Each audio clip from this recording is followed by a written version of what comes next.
स्वागत है आप सभी का bio with Ajay sir. Board परीक्षा एक नज़र में इस कड़ी में हम चैप्टर नंबर 3 जनन स्वास्थ्य को लेकर के आए और इसके पहले 2 वीडियो में इस चैप्टर से जो बहुत ही महत्वपूर्ण क्वेश्चन जो कि आपके एग्जाम में आने वाले हैं उनको कवर किया।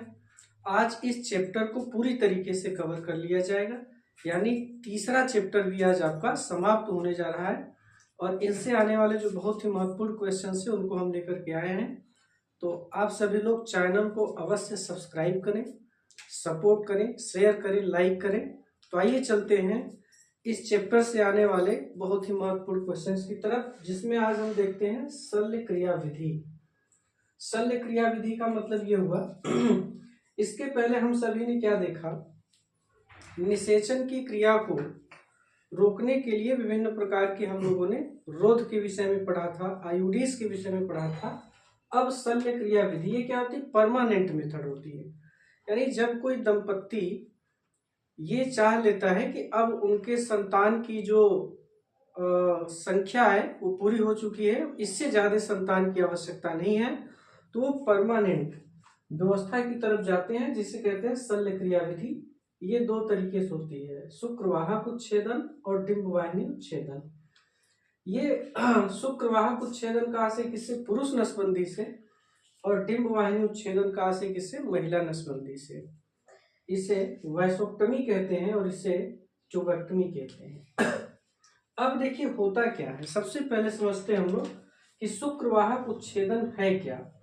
शुक्रवाहक उच्छेदन जो होता है ये पुरुषों में होता है, और पुरुष में क्या होता है, ये आप नर जनन तंत्र की संरचना को देख रहे हैं।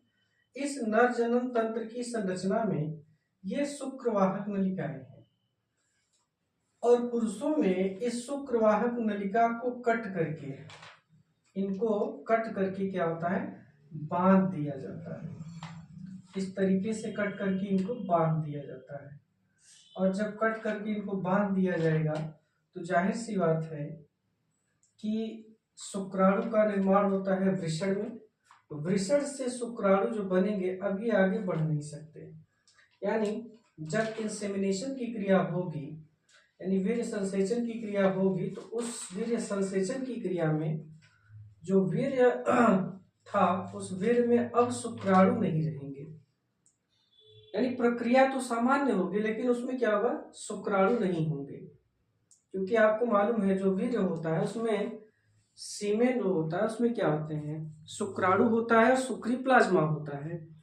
तो यहाँ पे क्या होगा कि शुक्राणु जब पहुंचेगा नहीं यहाँ पे, तो जाहिर सी बात है कि वीर्य की जो संरचना होगी उस वीर्य की संरचना में सिर्फ शुक्रीय प्लाज्मा होगा, शुक्राणु नहीं होंगे। और जब शुक्राणु नहीं होंगे तो जाहिर सी बात है निषेचन की क्रिया नहीं होगी, और निषेचन नहीं होगी तो गर्भधारण नहीं होगा। लेकिन ये स्थायी विधि है, अगर किसी पुरुष के द्वारा इसको एक बार ले लिया गया तो दोबारा ऐसी व्यवस्था नहीं है कि इसको फिर से सही किया जाए।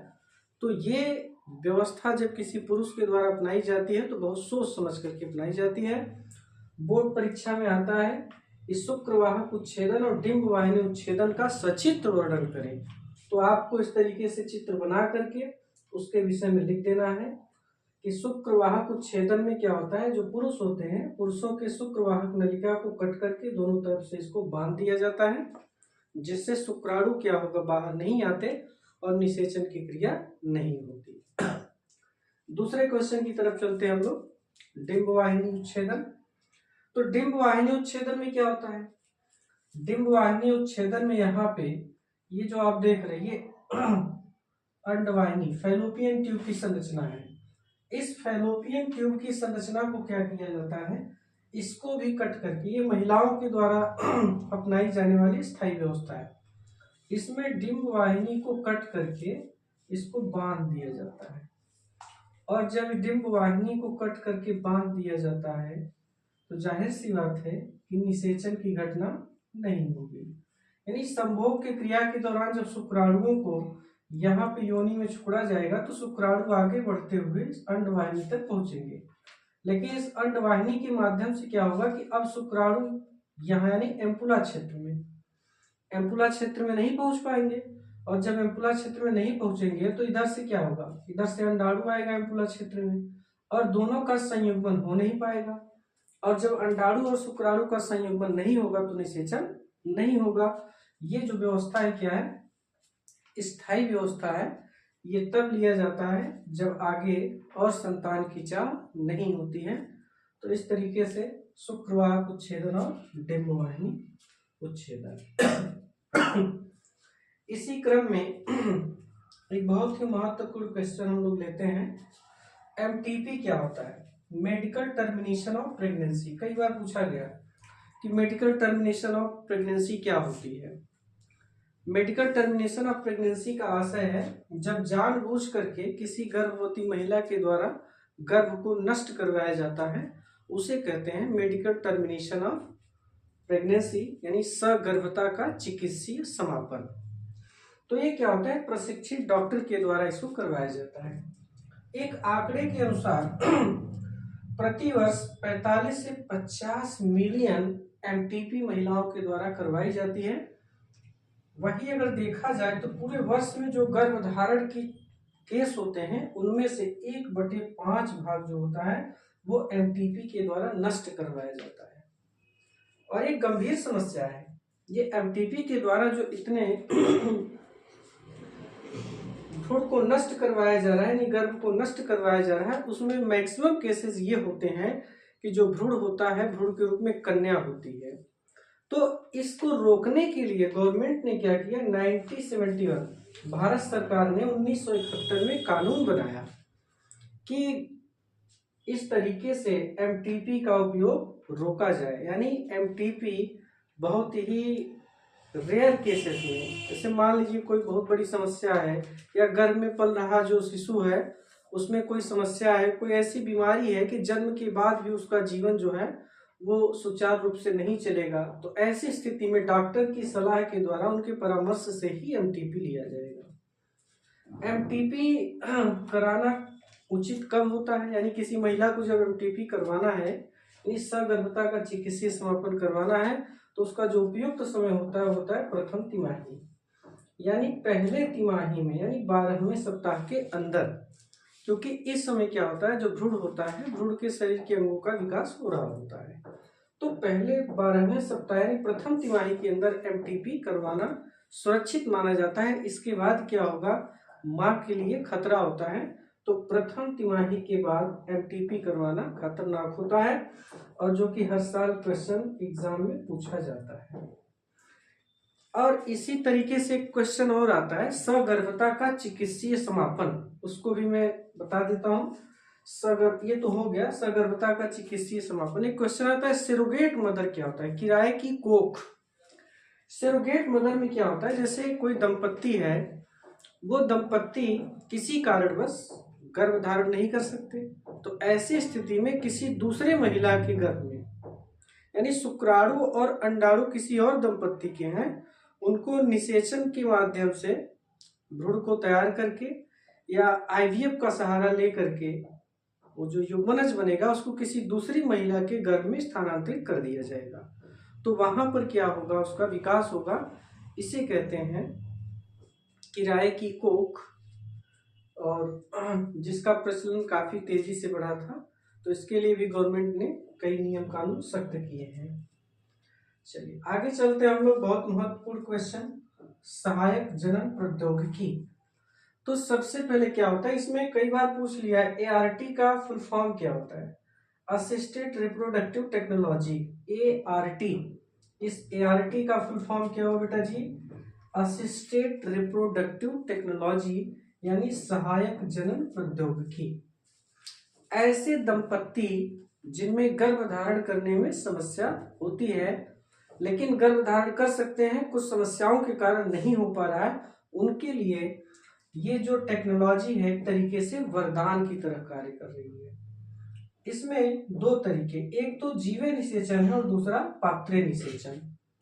जीवे निषेचन क्या होता है, जीवे निषेचन में जीव के अंदर, यानी इसमें क्या होता है, जो मादा है उस मादा के, ये चाहे गर्भाशय की बात कर लीजिए, अंडवाहिनी की बात कर लीजिए, यहाँ पर शुक्राणु को भेजा जाएगा और शुक्राणु जाने के बाद अंडाणु के साथ संयुग्मित होकर के निषेचन की घटना करेगा और उसके बाद आगे की प्रक्रिया होगी। यानी ये कृत्रिम प्राकृतिक तरीका है, एक तरीके से प्राकृतिक तरीका है, कृत्रिम तरीका नहीं है। यानी ये शरीर के अंदर होगा, जीव के अंदर करवाया जाएगा, इसलिए इसको जीवे निषेचन कहते हैं। यानी शुक्राणु और अंडाणु जो है मादा के शरीर के अंदर या तो गर्भाशय में छोड़े जाएंगे या तो इनको अंडवाहिनी में छोड़ा जाएगा, वहां से जाकर के ये क्या करेंगे, निषेचन की क्रिया करेंगे, फिर गर्भधारण की प्रक्रिया होगी। तो जीवे निषेचन क्या है, दो तरीके, एक तो है बेटा GIFT गिफ्ट, दूसरा है AI। GIFT का मतलब क्या हुआ, गैमेट इंट्राफैलोपियन ट्रांसफर, यानी जो शुक्राणु है उस शुक्राणु का ट्रांसफर कहाँ किया जाएगा बेटा, ये फैलोपियन नलिका है ना, तो फैलोपियन नलिका के अंदर क्या होगा, शुक्राणु का ट्रांसफर कर दिया जाएगा और शुक्राणु जा करके अंडाणु के साथ निषेचन करेगा और निषेचन के बाद फिर आगे गर्भधारण की प्रक्रिया संपन्न होगी। दूसरा क्या बेटा, AI का मतलब क्या होगा, कृत्रिम वीर्यसेचन। अब ये कृत्रिम वीर्यसेचन क्या होता है, अब ये लिया क्यों जा रहा है, लेने के पीछे कारण ये है कि कई बार पुरुषों में शुक्राणुओं की संख्या कम होती है या शुक्राणुओं में गतिशीलता कम होती है, जिसके कारण संभोग की क्रिया के बाद शुक्राणु योनि से चल करके यहाँ अंडवाहिनी में कह लीजिए कि एम्पुला क्षेत्र तक नहीं पहुंच पाते, और जब एम्पुला क्षेत्र तक पहुंच नहीं पाएंगे तो जाहिर सी बात है निषेचन नहीं होगा। तो ऐसी स्थिति में या तो GIFT या तो फिर AI का सहारा लिया जाएगा, यानी सीधे शुक्राणु को छोड़ दिया जाएगा कहाँ पर, फैलोपियन नलिका में, आगे की घटना स्वतः हो जाएगी। दूसरा क्या है AI कृत्रिम वीर्यसेचन है। इसमें क्या होता है, IUI, इसका मतलब यह है इंट्रा यूट्राइन इंसेमिनेशन, यानी इसको सीधे शुक्राणुओं को यूट्रस के अंदर, यहाँ पर ये यूट्रस की संरचना हो गई, यानी शुक्राणुओं को सीधे यहाँ पर पहुंचाया जाएगा और यहाँ से शुक्राणु गमन करते हुए पहुंचेंगे कहाँ, एम्पुला क्षेत्र में, और एम्पुला क्षेत्र में निषेचन की घटना होगी, निषेचन के बाद युग्मनज बनेगा और फिर आकर के क्या होगा, अंतररोपण की क्रिया होगी। तो ये प्रक्रिया क्या कहलाती है, AI यानी कृत्रिम वीर्यसेचन कहलाती है, जिसे कहते हैं IUI तरीका। AI का तरीका क्या है, IUI। इसी कड़ी में दूसरा है बेटा पात्र निषेचन, जिसे कहते हैं IVF इन विट्रो फर्टिलाइजेशन। ये प्रक्रिया जो है ये करवाई जाएगी कहाँ, इन विट्रो यानी टेस्ट ट्यूब में। लैब में क्या होगा, टेस्ट ट्यूब में बिल्कुल माँ के गर्भ के अंदर जिस स्थिति में शुक्राणुओं का निषेचन होता है, बिल्कुल उसी स्थिति को यहाँ पर लिया जाएगा लैब में, और उस स्थिति में टेस्ट ट्यूब में शुक्राणु और अंडाणु को निषेचित करवाया जाएगा और इनके निषेचन के बाद क्या होगा, युग्मनज का निर्माण होगा। किसका निर्माण होगा, युग्मनज यानी जाइगोट का निर्माण होगा। अब ये जो जाइगोट बनेगा इस जाइगोट को स्थानांतरित किया जाएगा दो तरीके से, या तो ZIFT या तो फिर IUT। अब ये है क्या, ZIFT का मतलब क्या हुआ, जाइगोट इंट्राफैलोपियन ट्रांसफर, यानी आपको मालूम है कि देखो निषेचन की घटना जो होती है यहाँ कहीं होती है, तो ध्यानपूर्वक समझिए, इसी चित्र में मैं समझा रहा हूँ। निषेचन की जो घटना होती है वो यहाँ कहीं एम्पुला क्षेत्र में होती है, शुक्राणु और अंडाणी यहीं पर मिलेंगे, निषेचन होगा, इसके बाद युग्मनज बनेगा और फिर युग्मनज क्या होता है, आगे विकसित होते हुए आकर के अंतररोपण होगा। यानी लगभग 7 डेज 7 से 10 दिन का समय लगता है, युग्मनज क्या करेगा, आगे चल करके आएगा, अंतररोपण की घटना होगी, तो इस्थमस क्षेत्र से आगे बढ़ता है। यानी यहाँ पर शुक्राणु और अंडाणु को टेस्ट ट्यूब में लेकर के निषेचन करवाया, जाइगोट का निर्माण हो गया, उस जाइगोट को क्या किया जाएगा, फैलोपियन ट्यूब में स्थानांतरित कर दिया जाएगा। अब आगे का जो विकास होगा वो विकास कहाँ पर होगा, फैलोपियन ट्यूब से विकसित होते हुए ये पहुंचेगा भ्रूण कहाँ पर, युग्मनज पहुंचेगा, सॉरी जाइगोट, ये युग्मनज पहुंचेगा कहाँ पर, गर्भाशय के अंदर, और यहाँ पर अंतररोपण की घटना होगी। तो यहाँ पर जो जाइगोट का निर्माण किया गया वो शरीर के बाहर किया गया, टेस्ट ट्यूब में किया गया, लैब में बिल्कुल शरीर के अंदर जैसे वातावरण को दे करके, तो ये IVF का एक प्रकार है, ZIFT। दूसरा क्या है, IUT। इसका मतलब क्या होगा, इंट्रा यूट्रस ट्रांसफर यानी इंट्रा यूटेराइन ट्रांसफर। ऐसी स्थिति में क्या होगा, यानी निषेचन की घटना करवाने के बाद टेस्ट ट्यूब में जब यहाँ पे जाइगोट का निर्माण हो गया, ठीक है, आगे डेवलप होगा कोशिकाओं का विभाजन, और ऐसी स्थिति में इनको सीधे स्थानांतरित कर दिया जाएगा। कहाँ पर, सीधे स्थानांतरित कर दिया जाएगा यूट्रस के अंदर। यानी यहाँ पे जो जाइगोट का था वो विभाजन हुआ और अंतर रोपण की स्थिति में आ गया, तब इसको स्थानांतरित कर दिया गया कहाँ, यूट्रस में, और यूट्रस में जाकर के इसका क्या हो जाएगा, अंतर रोपण होगा, फिर आगे की प्रक्रिया। विशेष परिस्थितियों में कभी कभी क्या होता है कि शुक्राणु जो होता है वो अंडाणु के अंदर प्रवेश नहीं कर पाता, यानी जो एक्रोसोम है, एक्रोसोम में जो एंजाइम्स है, वो एंजाइम्स क्या करते हैं, कोरोना रेडिएटा और जोना प्लेसूडा को नष्ट नहीं कर पाते, उनके अंदर प्रवेश नहीं कर पाते। तो ऐसी स्थिति में क्या होता है, आईसीएसआई का सहारा लिया जाता है। आईसीएसआई का मतलब क्या है, इंट्रासाइटोप्लाज्मिक स्पर्म इंजेक्शन, यानी माइक्रो इंजेक्शन की सहायता से शुक्राणु को सीधे अंडाणु के कोशिका द्रव्य में प्रवेश करवा दिया जाता है, और जब कोशिका द्रव्य में पहुंचेगा तो आगे निषेचन की घटना होगी, और निषेचन के बाद क्या होगा, युग्मनज बनेगा, वो सारी प्रक्रियाएं स्वतः होगी।